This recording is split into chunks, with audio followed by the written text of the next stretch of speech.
Assalamualaikum warahmatullahi wabarakatuh. Perkenalkan, saya Muhammad Faizullah dari kelas 23A. Pada kali ini saya akan menjelaskan materi tentang pemerintahan Inggris di Nusantara.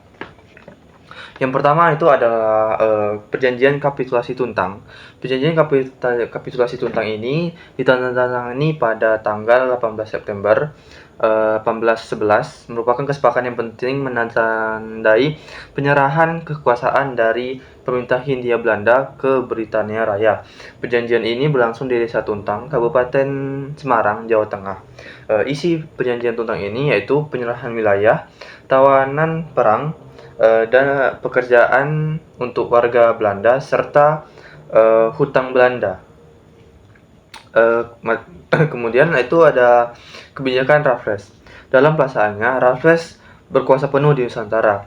Pemerintahan masa Raffles menerapkan sistem yang bebas dari unsur paksaan. Berbeda yang diterapkan oleh VOC dan Daniels, penerapan sistem tanpa paksaan dari Raffles ini diambil dari pengamannya di India. Ada beberapa kebijakan-kebijakan yang ditetapkan oleh Raffles. Yang pertama itu dalam bidang politik, membagi Jawa menjadi 16 karesidenan dan satu karesidenan itu terbagi beberapa distrik.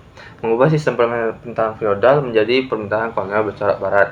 Kemudian mengubah penguasa pribumi menjadi pegawai pemerintahan Inggris. Di bidang ekonomi yaitu menghapus pajak hasil bumi dan penyerahan wajib pajak serta menerapkan sistem sewa tanah. Kemudian para petani diberikan kebebasan untuk menanam tanaman ekspor, sedangkan pemerintah membuat pasar untuk merangsang petani menanam tanaman yang paling menguntungkan. Kemudian monopoli garam dan minuman keras. Kemudian dari bidang sosial yaitu penghapusannya perbudakan dan penghapusannya kerja rodi, kerja paksa.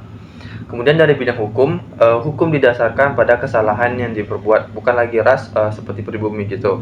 Meniadakan hukuman dari bupati karena dapat menimbulkan dualisme hukum.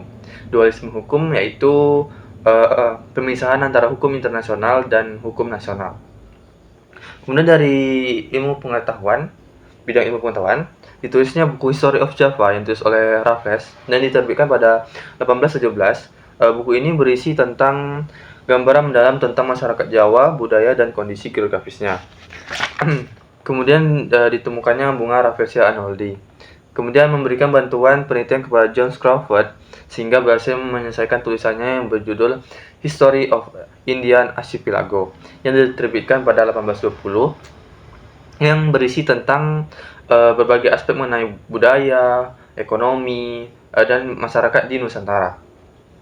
Kemudian mendukung perkumpulan Batavia's Genootschap van Kunsten en Wetenschappen, yaitu perkumpulan kesenian budaya dan ilmu pengetahuan. Secara umum, masa pemerintahan Raffles di Hindia Belanda memberikan kemajuan yang pesat dari pendahulunya.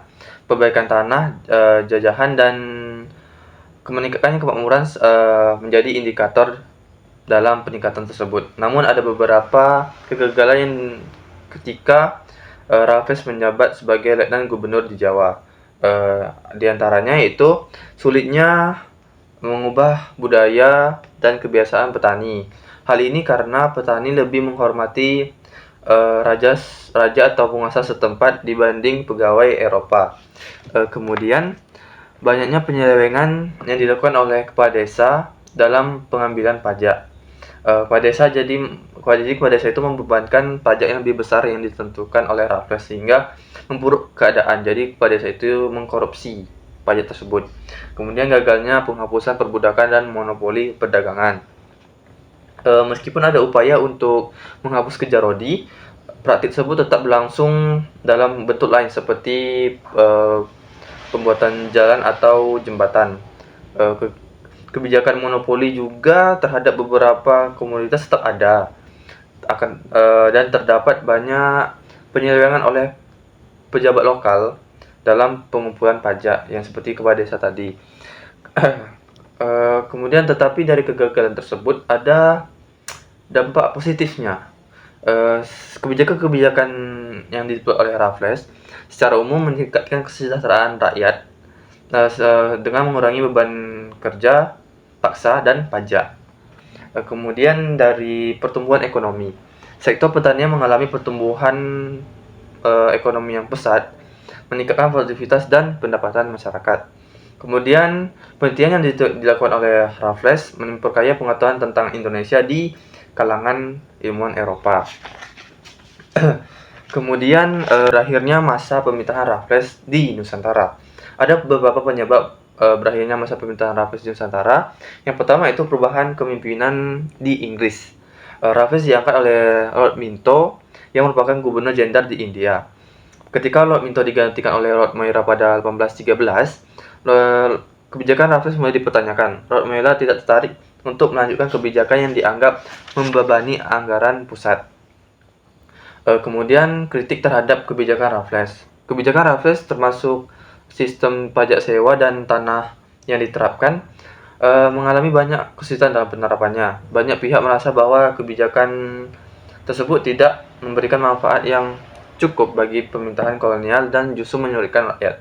Hal ini menyebabkan Dewan Direksi IEC memutuskan untuk mengganti Raffles dengan John Vandal pada 11 Maret 1816 sebelum Belanda mengambil alih. Dan yang ketiga itu kembalinya Belanda. Situasi politik di Eropa juga berkontribusi pada akhir pemerintahan Raffles. Setelah perjanjian London pada 1814, Belanda mendapatkan kembali wilayah-wilayah yang sebelumnya dikuasai Inggris, termasuk Indonesia. Proses serah terima ini resmi dilakukan pada 1816 dan berakhirnya periode pemerintahan Inggris di Hindia Belanda. Baiklah, cukup sekian materi yang saya sampaikan mengenai pemerintahan Inggris di Nusantara. Apabila ada kesalahan mohon dimaafkan. Saya akhiri, wabillahi taufiq hidayah. Wassalamualaikum warahmatullahi wabarakatuh.